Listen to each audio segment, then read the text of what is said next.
Torah observers throughout church history. Many claim that the Torah movement or Messianic movement is only traced back to the 1970s and is not found in history prior to that. So let's take a look. Let's start off with the first century. What better way to start than the head of the assembly, the head of Israel, the King Yeshua Messiah, who said in Matthew 5:17, "Do not think that I came to destroy the law or the prophets. I did not come to destroy but to fulfill." Now, let's look at his followers, the apostles of Yeshua and the assemblies they wrote to. This was the first century assembly or church. So when you want to know what the first century assembly believed, you just need to read the New Testament, which on this channel we prove promoted the keeping of the law of Moses.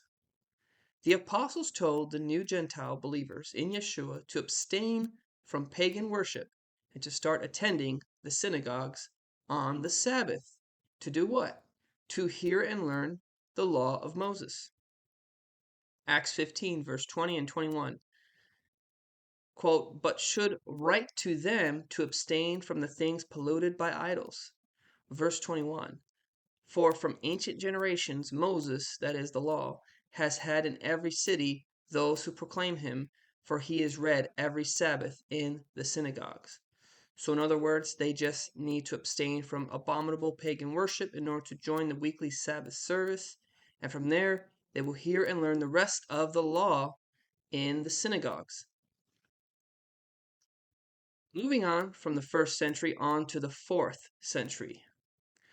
Church Father Jerome talks about a sect called the Nazarenes.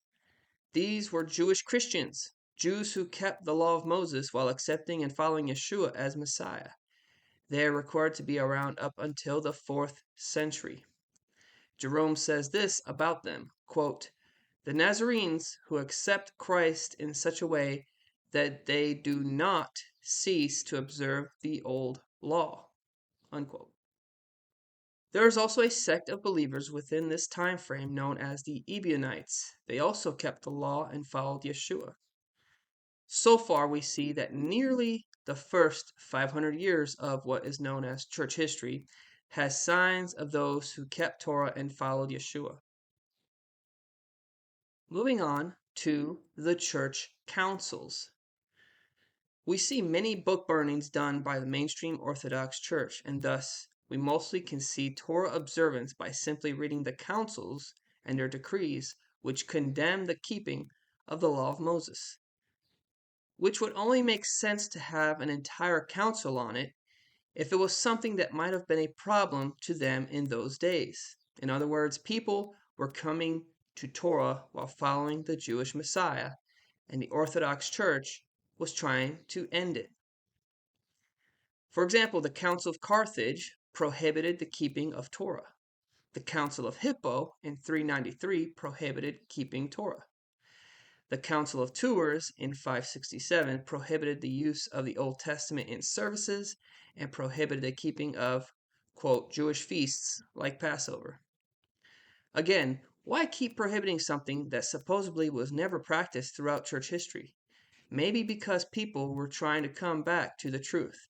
They saw the Messiah and wanted to live like him, and he kept the Shabbat and the feasts, and he ate kosher, and etc., etc. Moving on to the medieval period, after pagan Rome fell. There was a group called the Waldensians. They are followers of Yeshua as Messiah who kept the Sabbath and also are mentioned in many texts as having kept the kosher laws and the annual feast days. Dr. Samuel Kahn says this, quote, "Of the Christian groups in Transylvania during this period, that is the years 1588 to 1623, there are those who restored the original true Christianity. They accepted the Jewish religious customs and statutes which the Old Testament prescribes and which original Christianity observed as binding and only later discarded." The Sabbatarians in Transylvania, Their History, Literature, and Dogmatics is the book. These Waldensians, group of saints, had a Sabbath song book which included psalms about the Sabbath, new moons like Passover and Atonement, and much more. It's safe to say that many Waldensians kept the Torah while following Yeshua as Messiah. Moving on to the Reformation period. Martin Luther is known as one of the original members of the Protestant Reformation with his 95 Theses. One of the biggest changes he made was translating the Bible for the common man to be able to read his or herself the truth of the scriptures. For the Bible at that time was only in Latin before that, and it was chained to the pulpit at the Catholic Church. Not to mention, even if you could read Latin and you had access to it, it was practically illegal to read the Bible for yourself. So, thanks to the translation of the Bible, Germans and many other European nations began reading the scriptures in their common language, and many came to the conclusion that they need to start observing the Sabbath, to start eating kosher, and to start keeping the feasts organically. Martin Luther did not like this, and as many know, he wrote many anti-Semitic letters and told people to burn down synagogues and Jewish businesses. And he made the Jews flee from places like Germany to go to places like Ukraine and Poland. But as you can see, the movement of followers of Yeshua, even during the Protestant Reformation age, was happening.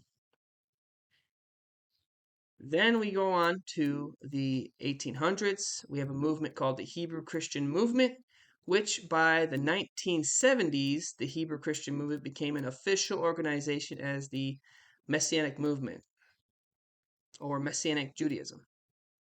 So as you see, it did not start in the 1970s. It just became an official organization at that time. So to conclude, the answer is no. The Torah movement in Yeshua did not just start around the 1970s.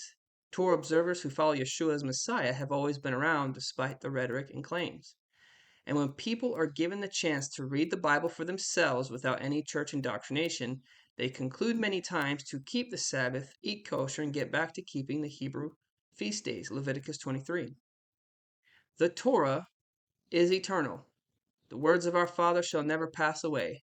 And in the new age to come, New Jerusalem, we will again be keeping the eternal holy law of Yah. Revelation 14, verse 12. Here is the patience of the saints. Here are they that keep the commandments of Elohim and the faith of Yeshua. I will leave a link to alternate media on this topic. It was very helpful for me to research this, so please check it out. Thank you, and shalom.